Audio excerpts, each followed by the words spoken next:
উত্তৰাখণ্ডৰ ননী গেঙৰ বাইক উদ্ধাৰ কৰাত সফল হ'ল আৰক্ষী। চোৰে দক্ষিণ শালমাৰাত লুকুৱাই ৰাখিছিল ননী গেঙৰ বিলাসী বাইক। ফিৰোজ আশ্ৰাফুলে চুৰি কৰিছিল উত্তৰাখণ্ডৰ জনপ্ৰিয় ৰাইডাৰ ননী গেঙৰ বাইক। বাইক চুৰি কৰিবলৈ দক্ষিণ শালমাৰাৰ পৰা গুৱাহাটীলৈ আহিছিল ফিৰোজ আৰু আশ্ৰাফুল। ফিৰোজ আৰু আশ্ৰাফুলে বাংলাদেশলৈ চালান দিয়াৰ পৰিকল্পনা কৰিছিল বাইকখন। বিগত 4 মাৰ্চত গুৱাহাটীৰ সৰুসজাইৰ মণিকাঞ্চন উপপথত এটা গেষ্ট হাউচৰ পৰা চুৰি হৈছিল উত্তৰাখণ্ডৰ জনপ্ৰিয় বাইক ৰাইডাৰ ননীৰ দলৰ এখন বাইক।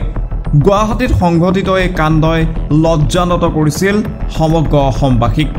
গেষ্ট হাউচৰ CCTVত বন্দী হৈছিল বাইক চুৰিৰ সমগ্ৰ দৃশ্য। বাইকখন আছিল ৰাইডাৰ ননী দলৰ সদস্য মোহিত কুমাৰৰ। ছ'চিয়েল মিডিয়াত উত্তৰাখণ্ডৰ যুৱতী ননীয়ে চুৰি হোৱা বাইক উদ্ধাৰ কৰি দিবলৈ অনুৰোধ জনাইছিল মুখ্যমন্ত্ৰীক। বাইকৰ GPS ট্ৰেক কৰি চোৰ ধৰা পেলালে আৰক্ষীয়ে। উত্তৰাখণ্ডৰ ৰাইডাৰ মোহিত কুমাৰৰ চুৰি হোৱা বাইক ফকীৰগঞ্জৰ পৰা উদ্ধাৰ। 2 যুৱকক গ্ৰেপ্তাৰ কৰিছে আৰক্ষীয়ে।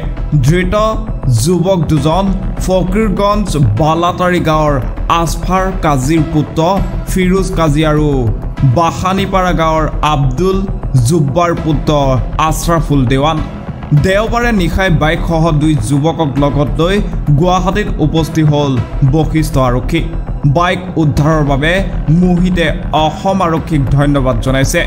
এই 2 মহাচোৰে সীমান্তৰে বাইকখন চালান দিব বিচাৰিছিল বাংলাদেশলৈ, কিন্তু বশিষ্ঠ আৰক্ষীয়ে যথা সময়ত 2 চোৰক গ্ৰেপ্তাৰ কৰাত ৰক্ষা পৰিল মোহিতৰ বাইক।